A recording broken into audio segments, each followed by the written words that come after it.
नमस्कार दोस्तों, स्वागत है आपका अपने YouTube चैनल पर। दोस्तों, आज की कहानी दो दोस्तों की कहानी है।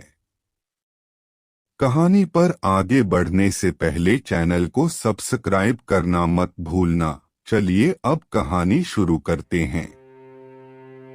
एक गांव में राजू और श्याम नाम के दो मित्र रहते थे। राजू भगवान को बहुत मानता था और वो बहुत धार्मिक था। श्याम मेहनत करने पर भरोसा रखता था। वो बहुत मेहनती था। एक दिन दोनों ने मिलकर सोचा कि हम दोनों मिलकर 1 बीघा जमीन खरीदते हैं और उस जमीन में फसल उगाकर मुनाफा कमाते हैं। दोनों ने आपस में बातचीत की और कुछ ही समय में 1 बीघा जमीन खरीद ली और दोनों ने उस जमीन में फसल लगा दी।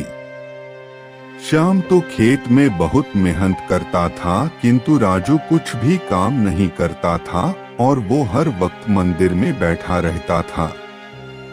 राजू मंदिर में बैठकर भगवान से अच्छी फसल के लिए प्रार्थना करता था। इस तरह समय बीतता रहा। श्याम बहुत मेहनत करता रहा और राजू बिना कुछ काम किए मंदिर में बैठकर भगवान से प्रार्थना करता रहा। धीरे धीरे खेत की फसल पककर तैयार हो गई। राजू और श्याम दोनों ने बाजार में जाकर फसल को बेच दिया और उन दोनों को इसके अच्छे पैसे भी मिले। घर वापस लौटते समय श्याम ने राजू से कहा कि इन पैसों में से ज्यादा हिस्सा मुझे मिलेगा क्योंकि मैंने ज्यादा मेहनत की है। श्याम की बात सुनकर राजू बोलने लगा कि नहीं, इन पैसों में से तो मुझे ज्यादा हिस्सा मिलना चाहिए क्योंकि मैंने भगवान से इसकी प्रार्थना की तभी हमको अच्छी फसल हुई। किसको ज्यादा हिस्सा मिलेगा? इस बात को लेकर अब दोनों के बीच में लड़ाई शुरू हो गई। अब दोनों इन पैसों के बंटवारे के लिए गांव के सरपंच के पास पहुंचे। गांव के सरपंच ने दोनों की पूरी बात सुनी और दोनों को एक एक बोरी गेहूं दिए जिसमें कंकड़ मिले हुए थे। सरपंच ने कहा, कल सुबह तक तुम दोनों को इसमें से गेहूं और कंकड़ अलग करके लाने हैं, तभी मैं निर्णय करूंगा कि इन पैसों में से ज्यादा हिस्सा किसको मिलना चाहिए। दोनों गेहूं की बोरी लेकर अपने अपने घर चले जाते हैं। श्याम ने पूरी रात जागकर गेहूं और कंकड़ को अलग किया। वहीं दूसरी तरफ राजू गेहूं की बोरी लेकर मंदिर में गया और भगवान से गेहूं और कंकड़ अलग करने की प्रार्थना करने लगा।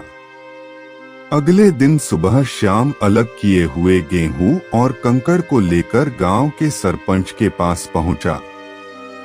सरपंच श्याम के इस काम से बहुत खुश होता है। राजू वैसी की वैसी गेहूं की बोरी लेकर सरपंच के पास पहुंचता है।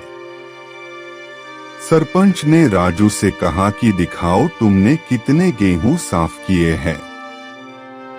राजू ने कहा, मुझे भगवान पर पूरा भरोसा है कि सारे गेहूं साफ हो गए होंगे।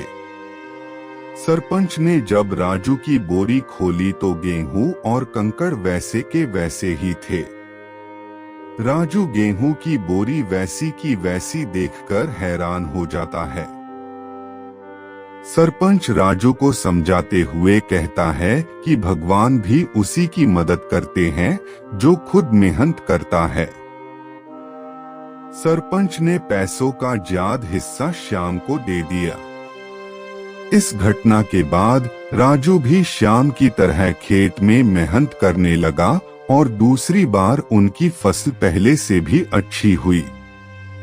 इस कहानी से हमें यह शिक्षा मिलती है कि हमें कभी भी भगवान के भरोसे नहीं बैठना चाहिए क्योंकि भगवान भी उसी की मदद करते हैं जो खुद मेहनत करता हो। हमें सफलता प्राप्त करने के लिए मेहनत करनी चाहिए। अगर आपको हमारी स्टोरी अच्छी लगी हो तो लाइक और शेयर कीजिए और कमेंट में जरूर बताइए कि हमारी कहानी कैसी लगी।